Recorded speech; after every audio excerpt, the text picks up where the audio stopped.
received the Arnold Lifetime Achievement Award for distinguished contributions to nonprofit and voluntary action research.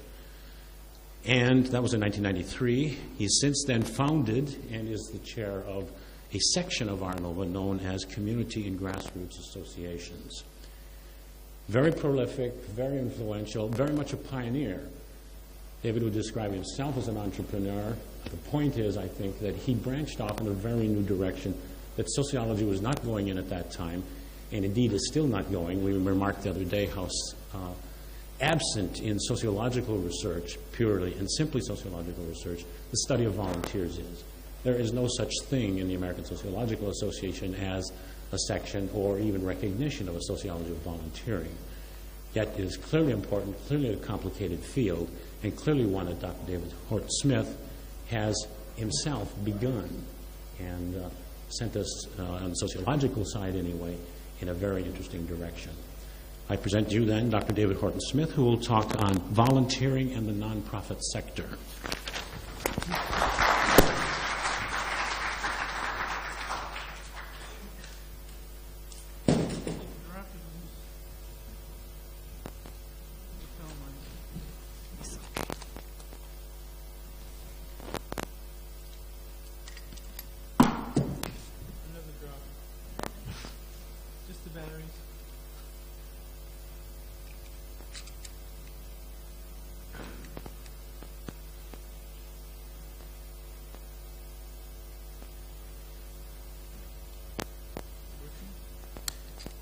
Good morning. Hardy souls who get up and come to conferences at 9 o'clock in the morning. When the average leisure scientist considers the range of leisure activities, the voluntary nonprofit sector is usually far from his or her mind. It's my goal here to change that in a modest way. Most of what I'm going to talk about would fall into the category of what Professor Robert Stebbins calls serious leisure, though not all of it does so. Serious leisure is leisure dedicated to some serious purpose other than sheer fun. It's trying to accomplish something of some lasting value. At the individual level, leisure in the nonprofit sector usually involves some form of volunteering or quasi-volunteering, and my paper is focused on volunteering mainly. I'll get to the difference between those two in a moment. At the organizational level, leisure in the nonprofit sector usually involves some kind of nonprofit organization or group, of which there are many kinds, but it may also involve service volunteer programs in government agencies and even some kinds of businesses. Proprietary hospitals come to mind. I'll explain what service volunteer programs are again a bit later. The nonprofit sector as a whole in a nation is all of the volunteers, the quasi-volunteers, the nonprofit groups, and the volunteer programs that exist in that nation. Looked at as a slice of all leisure in a nation, nonprofit sector-based individual leisure, volunteering, tends to look small, however important it may be substantively. Older time budget studies like that of Zelai in 1972 found about a median of about 4 minutes a day of volunteering in nonprofit organizations, and about the same amount of time, 4 minutes a day, for religion among the 15 nations that they started. This is about 6% of the total leisure time, so it's a small slice of leisure time according to that study. A more recent study by Hill found about 2.9 hours per week in organizational activity. That's much larger than Zelai found. This is comparable to an interview-derived estimate of 2.6 hours per week recently from Verba et al. In 1995, including church participation. So it's somewhere between many minutes a week from one study to a couple of hours a week that people are involved in volunteering for nonprofits or volunteering for the church involvement. In the aggregate, volunteer time for the U.S. is immense per year. And most of my paper is going to be based on U.S. documents. Using the Hill estimate from above and applying it to a 1991 adult population estimate, we get 27.6 billion hours of total associational volunteer time. 28.6 billion hours. Associational volunteer time is volunteer time when you're working for a voluntary association, like a grassroots association, not a service volunteer program. Hodgkinson and Weitzman, who take care of service volunteer statistics, estimate that formal volunteer time for service volunteer programs was 15.2 billion in 1991. So both kinds of volunteering, for associations and for service volunteer programs, are very large when accumulated over the whole nation. Another way to look at volunteering and leisure and nonprofit and leisure is to look at a slice of all the organizations and groups in the nation. Nonprofit organizations look like about 6% of the total number of nonprofits, business, and government organizations in the United States in 1992, with businesses being dominant at around 94%. So if you look at all the organizations in the nation, in America and probably in most other nations, businesses dominate and nonprofits are around 5 or 6%. When you do a more sophisticated approach to estimating grassroots associations, the nonprofits turn out to be about 29% of all organizations and groups based on estimates in my book, Grassroots Associations. I estimated there were 9.5 million nonprofits in America around 1990, while Hodgkinson and Weitzman, who were interested in service volunteer programs, only found about 1.4 million. Most of these nonprofits that I found, or found evidence of and estimated, about 7.5 million, were grassroots associations. And I want you to learn an acronym, an abbreviation, so they don't have to say grassroots associations every time I come to it. It comes up again and again in my talk. I want to call them GAs, G for grassroots and A for associations. So people who come in late won't know what I'm talking about. The nonprofit sector has also been looked at as a slice of the economy in many nations. Solomon et al. In their Global Civil Society found a 22-country average of about 5% as a nonprofit sector share of total employment in the country, which means that the people working for nonprofits in the 22 countries that he studied have salaries of about 5% of the total of salaries in that country. But it ranges greatly from about 0.4% in Mexico to 12.6% in the Netherlands. The nonprofit sector had 1.1 trillion, that's trillion, in expenditures in the 22 countries studied, or about 4.6% of gross domestic product. So it's big all over the world. There were 19 million paid employees, amounting to 5% of the total non-agricultural employment in these 22 countries. That's quite a few people. So by all of these three gauges, the nonprofit sector as a source of leisure is modest quantitatively, but it's quite significant nonetheless. I'll try to show that in the rest of my paper. But note that the second two comparisons that I've made look at nonprofits in comparison with work organizations and the economy, not other leisure. Work and the economy are dominant forces in human life and human time budgets. Informal leisure and fun, including mass media consumption, socializing, sport and recreation, etc., are dominant forms of leisure activities. Volunteering is not a dominant form of leisure activity, but it's an important form of leisure activity and has a number of important impacts on the societies in which it's found, which is in nearly every society. Therefore, serious leisure, such as volunteering in nonprofit organizations and groups, remain an important facet of the total leisure picture, and a facet that I intend to tell you about today. Some definitions. To understand volunteerism as leisure, I must first present some related definitions from Chapter 1 of my book, Grassroots Associations. First, I define altruism in rough terms as an internal disposition concept referring to the tendency of an entity to try to help others by satisfying such others in some way. In other words, altruism is trying to help somebody.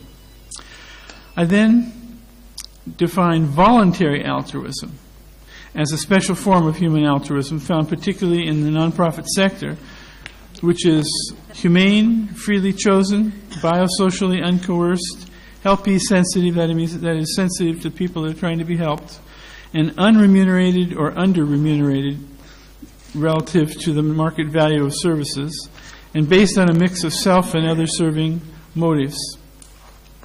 This is the central defining value or goal or motivation of my definitional scheme, voluntary altruism. There's also business altruism when businesses do things to help people, government altruism when governments do things to try to help people. But I'm talking about voluntary altruism, which is defined as I just said. So voluntary altruism is the motivation or goal in volunteering in the nonprofit sector, and voluntary altruistic action is the resulting activity. Voluntary altruistic action is action that results in significant degree from voluntary altruism. So my first concept, voluntary altruism, helps define my second concept, voluntary altruistic action, or just voluntary action. Now we can define a volunteer as a person who does significant amounts of voluntary or altruistic action in a specified time period, like last week, last month, last year. This is how surveys determine who are volunteers. They ask about any volunteer work done in the last some period. There are two main general subtypes of volunteers, and only one of which I'm going to consider in this paper. The kind that I'm going to consider is pure volunteers who are essentially unremunerated. They get no pay for what they're doing. The other kind of volunteer is a quasi-volunteer, where they are essentially under-remunerated for some of their voluntary action during some time period relative to the market value of their services.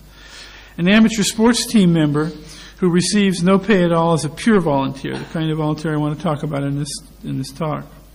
One who receives a small below market value stipend is a quasi-volunteer.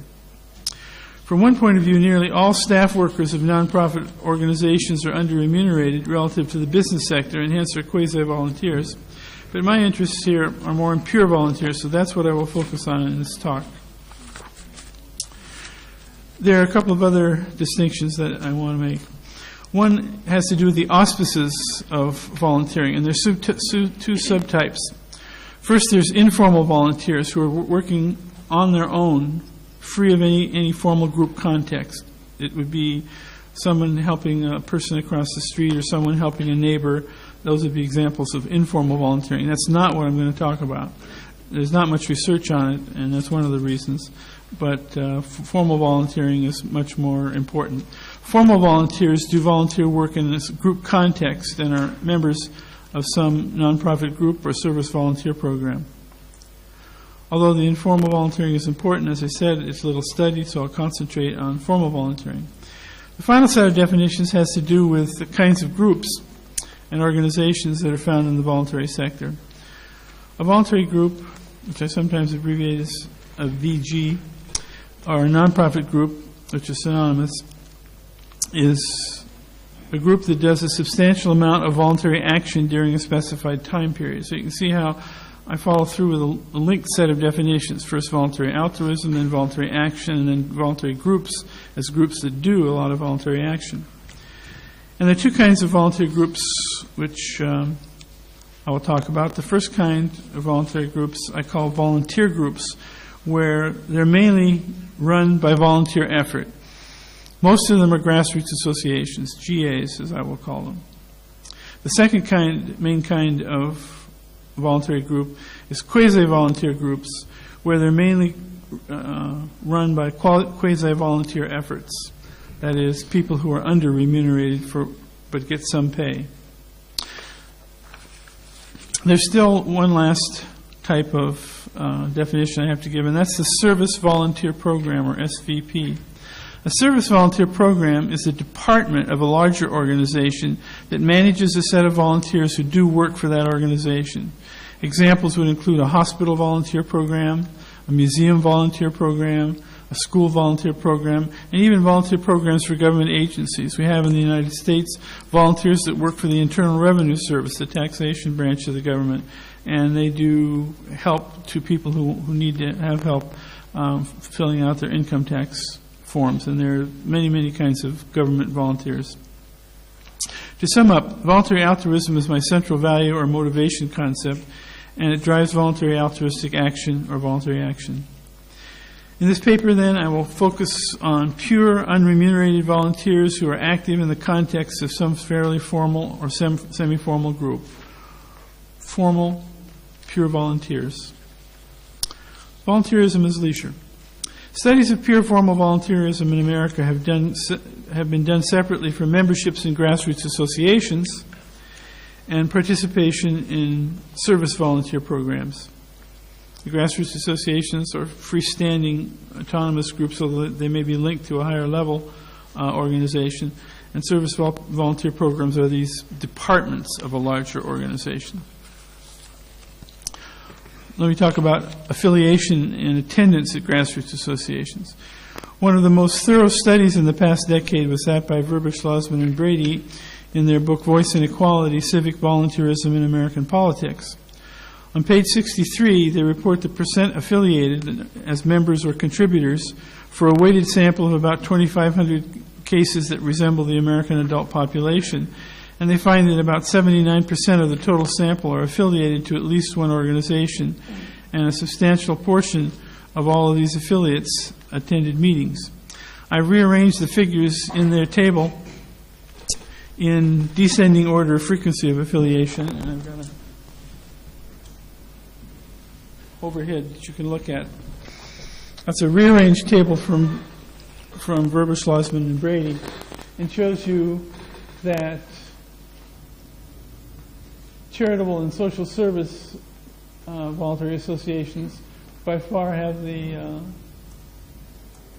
largest percent affiliated out of the total population. All respondents here are a representative sample of the United States, so we're theoretically looking at all of the United States, followed by educational, business and professional, hobby, sports and leisure, and youth organizations, rounding out the top 6. I won't go into the rest of them. You can see them on the overhead. Verba et al. Verba et al. Report separately that about 70% of American adults attend church several times a year or more. So this is another kind of volunteer activity. Going to church, participating in church choirs or church Sunday schools, or being an usher and so forth. That's volunteering also. It tends to be looked at separately from secular volunteering, but is there nonetheless.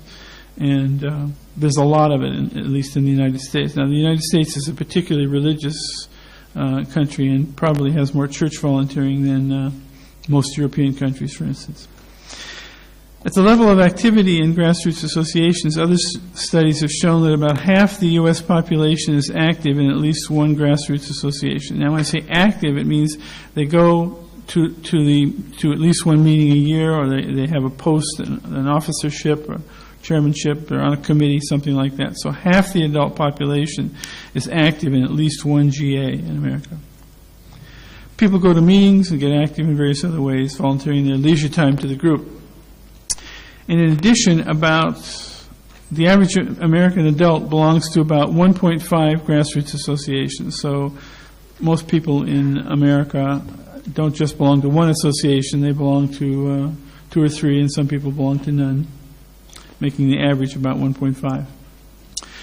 Now, what about affiliation and attendance at grassroots associations elsewhere in the world? Grassroots associations are not an American phenomenon. I recently published an article on the international history of grassroots associations in 1997, tracing the origins of GAs to pre-literate tribes as early as 25,000 years ago, flourishing from about 10,000 years ago in advanced, settled horticultural societies all over the world, probably beginning in the Middle East. So, although some chauvinists in my country think that volunteerism is as American as apple pie, it isn't. The earliest GAs were social clubs, often adult men's clubs in a tribe. They had their own quarters. It could be a dugout, it could be a cave, it could be a teepee. About 3000 BC, religious cults arose as grassroots associations, especially in Egypt. And a few thousand years later, occupational guilds abounded in Greece and Rome, among other places. Grassroots associations' prevalence has been increasing ever since, but especially in modern societies. There's a large jump in the frequency of grassroots associations when the Industrial Revolution takes place in a country, when a country goes from being dominated by agrarian workers to having a significant or substantial portion of people working in factories and industry. The Reformation in Europe was also a rich source of grassroots associations and other nonprofits in the form of new churches and sects. Many years ago, I edited a book that demonstrated in a contemporary way the presence of grassroots associations around the world on 5 continents. It's one of the 3 books in the series that Bob Stebbins mentioned. It was titled Voluntary Action Research 1974, The Nature of Voluntary Action Around the World. And it had sections with chapters on Asia, Eastern Europe, and Mideast, Africa, Latin America, and the Caribbean, Western Europe, and North America. So even 25 years ago, I could find people to write chapters on the grassroots associations in their respective countries. Now it should be much easier still. The focus of this international-looking book was on grassroots associations, which is quite different from the focus of Lester Solomon's Global Civil Society Project, which focuses on paid staff nonprofits where there are quasi-volunteers and paid staff that dominate the work activity. Now, these grassroots associations are in developing nations as well as developed nations, as Julie Fisher's wonderful book, The Road from Rio, so amply demonstrates. Just to give you a few examples which may not be familiar to people from first world countries, some examples of GAs in developing countries are the following. Squatter neighborhood associations, which are resident GAs in urban areas in several Latin American nations, including Mexico, and they have been successful in generating high levels of squatter participation and in attaining major goals like new services or other tangible benefits for their neighborhoods. Another example would be that 40 developing nations have rotating credit grassroots associations, which allow poor people to borrow occasionally after they have contributed regularly to the GA for a time. This is kind of a substitute for banks. They're partly economic and partly social GAs. And to give one last example, there are an estimated 80,000 Catholic-based communities in Brazil and Central America, which are micro-churches of volunteers empowered to perform the sacraments for volunteer members without a priest. Now let me talk briefly about volunteerism and service volunteer programs, kind that are departments of a larger organization, whether a government, a large nonprofit, or even a business in the sense of a voluntary hospital. The most recent U.S. data are from the 1999 edition of Giving and Volunteering in the United States by Kirsch et al. Based on a weighted representative sample, again, of about 2,500 adult Americans, 18 years of age or older, Table 2 gives the percentage of people reporting volunteering assignments for the year 1998 by area of volunteer activity in descending order of frequency for formal settings, that is, leaving aside the informal volunteers.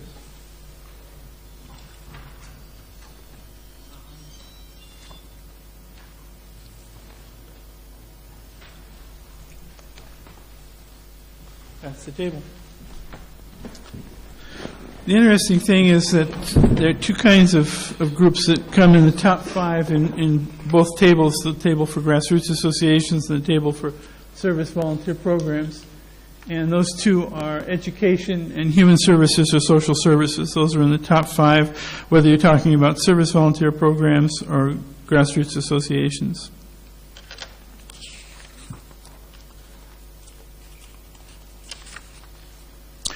A study of volunteerism in 14 European nations in 1990, and I'm sure there must be some more recent one, but I couldn't find it, edited by Justin David Smith, entitled, no relation, entitled Volunteering in Europe, found a variety of service volunteer programs present in all the countries of Western Europe studied, although at substantially lower levels than in Canada and the U.S.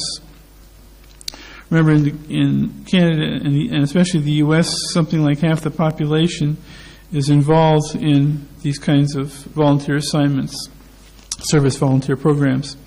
Volunteerism was strongest in these European countries in the areas of sports and recreation and in health, welfare, and use, and weakest in areas of conservation and animals and in community action, third world, and women.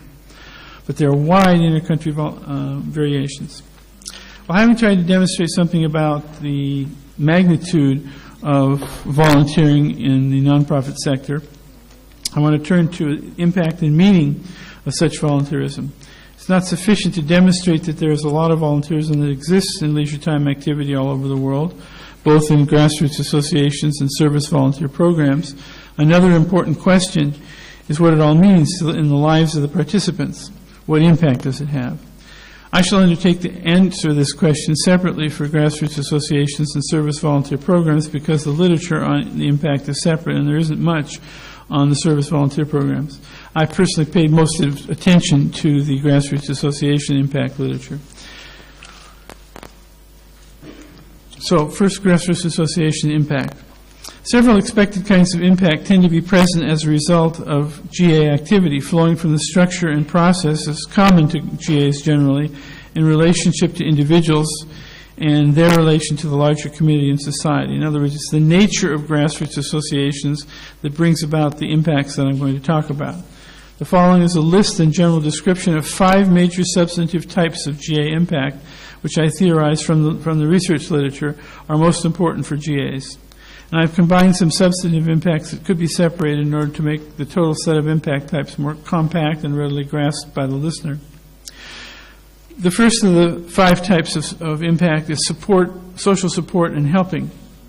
GAs are inherently social and interactional, usually on a face-to-face basis because of their locality base and goals. Grassroots associations are based in a single locality, a neighborhood, sometimes just a building, sometimes a town or city. They all tend to generate interpersonal support and informal helping among members as one kind of member impact. Studies have shown that people develop friendships with the co-members of a grassroots association. So when they go to a grassroots association meeting and participate in that association, they develop friendships there, which fits with this particular impact of informal social support.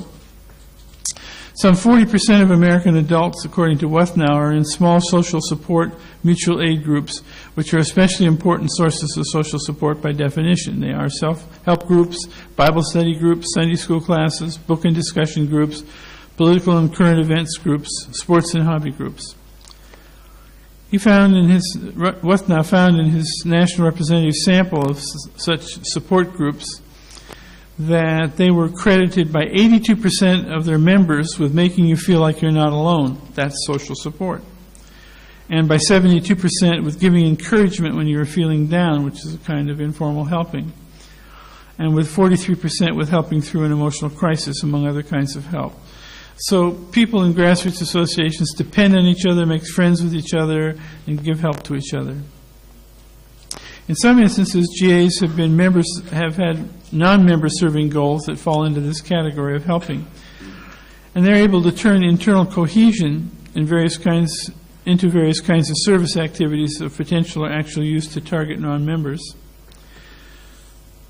So some examples of this would be disaster helping groups, emergency medical service groups, firefighting groups, and crime control groups, which are in many cities. In addition, there are indigenous service for development groups in developing countries, local grassroots associations that are trying to do development. Among local religious congregations in the U.S., there are probably, most of them are mainly paid staff voluntary groups, but some are grassroots associations. And most U.S. congregations provide some community social services using volunteers, as well as using volunteers to help with the production of the church service. Second topic of impact, information and education. In modern society, especially information and service post-industrial societies, all organizations tend to create some social reality for their members. They tend to portray a way of looking at social reality. GAs specifically tend to provide both their members and much of the non-member population cumulatively with various kinds of stimulation, information, and educational experiences. Deacon and Golding performed a broad mail questionnaire survey of voluntary organizations in the Midlands of England. They showed the importance in most kinds of grassroots associations in providing information to members and others in current information society. Some other kinds of GAs have a central focus on information. For instance, book discussion groups combine provision of information with personal growth. Youth groups, youth development groups like the Boy or Girl Scouts or the 4-H, which is specialized to America, emphasize skill and knowledge development in practical areas. There are other examples. Participation in amateur scientific GAs leads to accumulation of related scientific information, as in a book by Robert Stebbins in 1979. Lawson studied social movement GA members who learned new skills and techniques of protest and political action from their GAs, such as when and how to do a rent strike. So the education and learning and information that one gets from GAs does not necessarily just come for the cooler kinds of service-oriented GAs, but also comes for the hotter social protest kinds of groups. There's a great deal of learning that takes place in grassroots associations.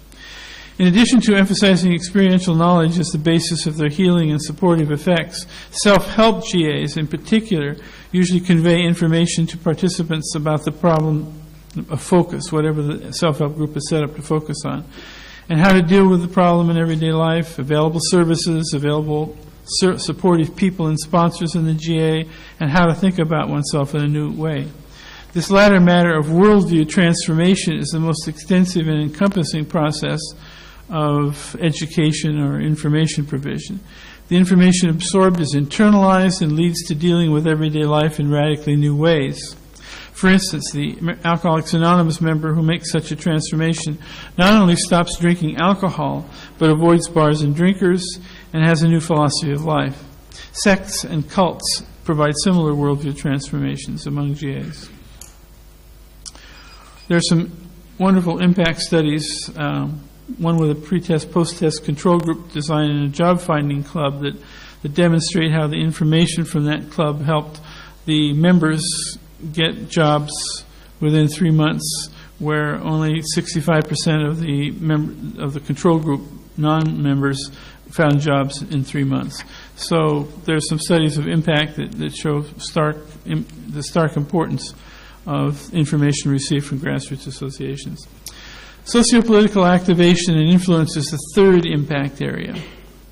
GAs often politicize their members and generate sociopolitical influence activity directed at non-members and external organizations. Members learn democracy directly from participation in GAs, partly because GAs of every type sometimes get involved in public affairs issues when they are relevant to the continued GA existence and or to specific GA goals, such as health or education or sports. GAs also politicize their members because of internal democratic processes and political discussion, which involve learning experiences for many members. The result is that active GA members tend to get more involved in a wide variety of political activities than less active members or non-members. Put in a single sentence, being a member of a GA tends to make you more political. Some examples of politicization types that have been found in the literature include more voting turnout for members, more registration to vote and becoming a political candidate, more attending of political meetings or signing a petition, creating or reinforcing commitment to advocacy work, and higher scores on a composite political participation measure. There have been some longitudinal studies to show that this is not just a correlation, but a matter of causality. People who were studied in a longitudinal study by Hanks and Eklund found that high school extracurricular activities, including GA activity, led strongly to adult GA activity, which in turn led to more voting and less alienation. GAs with internal or external goals which relate to public issues often have a political impact locally. GAs are not just internally focused, they can be externally focused on trying to do something for the nation that they're embedded in. This can come, for instance, through environmental health groups successfully resisting the siting of or operation of a hazardous waste incinerator or waste dump in their locality, or GAs can successfully resist broadcasting license renewals and affect TV program formats, among other manifestations of local influence. One GA influenced their city government to establish a short-term care center for the homeless. Another GA affected city land use decisions, and there are numerous other possible examples, hundreds. However, GAs are far from uniformly successful in their local political influence attempts, limited as they are by local and higher-level business and government sector elites, as well as by competition and conflict with other GAs. Many countries also put legal limits on political advocacy and campaigning by GAs and other nonprofits. GA internal weaknesses, their structure, also play a role in advocacy failure, as do the kind and scope of the problem. GAs have more political impact when they're parts of local coalitions or alliances, and when they are polymorphic, that is, branches of some higher level geographic association. The fourth major impact area that I want to talk about is economic outcomes. Nearly everyone in every GA has some economic concerns. Most GAs tend to have some revenues, however small, and these can accumulate nationally into a large amount of money, many billions of dollars. I think I made an estimate once that it was $50 billion of the budgets of grassroots associations in America. All GAs involve some imputed economic value of participant time. Let me explain the term imputed value for those of you who are not familiar with it. The imputed value of volunteer time is the value that it would have if people were being paid for that as service workers. And you can calculate that using the service wage in the country at a particular time and take the hours of participant time, and you come up with a large economic value of the time. This accumulates, as I say, into very large dollar amounts. Also, GAs can increase business and professional job contacts of members, especially males. This has been documented in several studies. Many GAs can help provide members with some relevant experience for obtaining jobs and who lack recent job skills, often homemakers returning to the labor force. Through GAs, there are many productive, through GAs, people are more productive, if only informally, than would otherwise be the case. In other words, GAs are a context in which people can be more productive than they can be on their own. Valuable practical services for members and non-members are accomplished in the community, which can reduce municipal costs and taxes and increase municipal efficiency, such as volunteer firefighting corps, volunteer town committees. So cumulatively, these economic situation improvements help not just the GA members, but the economy and the society as a whole. GAs and networks of GAs play key roles in sustaining economic development and promoting psychological empowerment in developing nations. Successful results have been obtained from GA projects in agriculture, cooperatives, rotating credit availability, irrigation, a whole slew of other kinds of impacts. And I've already mentioned rotating credit cooperatives that are found in developing nations and squatter neighborhood associations, which are able to gain new services and tangible benefits for their neighborhoods. In addition, there are economic system support GAs that have a positive impact on both members and non-members locally, although most are polymorphic, being parts of larger national organizations. Farmers groups, unions, business people groups, professional groups, all of these have special economic impact on the society in which they're embedded. The fifth impact area that I want to talk about is happiness and health. I don't really have much time to tell you about this. 5 minutes, yeah. It turns out that just participating in grassroots association has health and happiness byproducts. It tends to create more happiness and satisfaction with life and less deprivation, as well as to foster better health, less illness, less mortality or death, and quicker recovery from illness among members. Social support also lessens the impact of stressors and life crises on the individual, reduces the likelihood of health-damaging behavior as a result of the stress. So self-help groups, grassroots associations in general have a happiness and health impact on the people in their groups. And there are also special additional health benefits and happiness benefits from self-help GAs, which I don't have time to go into. Most of these self-help groups improve the happiness and health of their members. And the level of involvement in such groups is very important. Service volunteer program impact, I'll just get through very quickly and say that all but the third kind of impact of the five that I've talked about, socio-political activation and influence, tend to be found in service volunteer groups, service volunteer programs. So part of my conclusion is that the voluntary nonprofit sector makes a significant contribution to leisure, particularly through volunteerism involved. In a nation like the U.S., over 40 billion hours per year of volunteer time may be contributed through grassroots associations and service volunteer programs. Affiliation with GAs is widespread in the U.S. and elsewhere, as other studies show, as is service volunteer participation.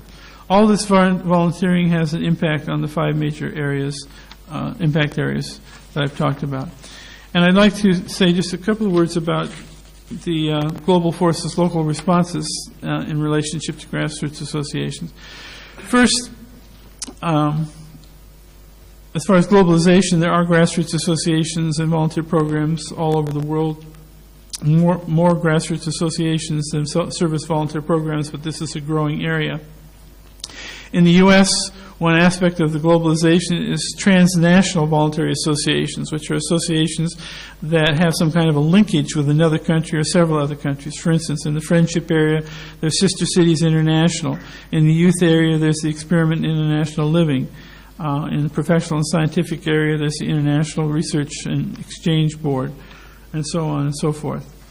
There are also INGOs, international non-governmental organizations like the World Leisure and Recreation Association or the International Red Cross, and many, many others. There's 20,000 INGOs, international non-governmental organizations, and each of these tends to have many national non-governmental organizations that are members of them. Another aspect of globalization is the global history of GAs and nonprofits that I've talked about. And there is a global market as potential for GAs and volunteer groups, especially in the second world and the third world, where they're less frequent than they are in the first world. The local responses of volunteering, especially grassroots associations, include preservation of cultural identity, such as ethnic, religious, and nationality grassroots associations. Grassroots associations and volunteer groups are the content of civil society. That was a topic that was mentioned in the literature on this conference. And leisure events for these kinds of groups, nonprofits, range from INGO congresses such as this to local meetings which are held sometimes weekly, sometimes monthly. So, in sum, volunteerism is growing globally in all kinds of nations, but volunteerism is largely local in scope with great diversity at this local level. Thank you very much.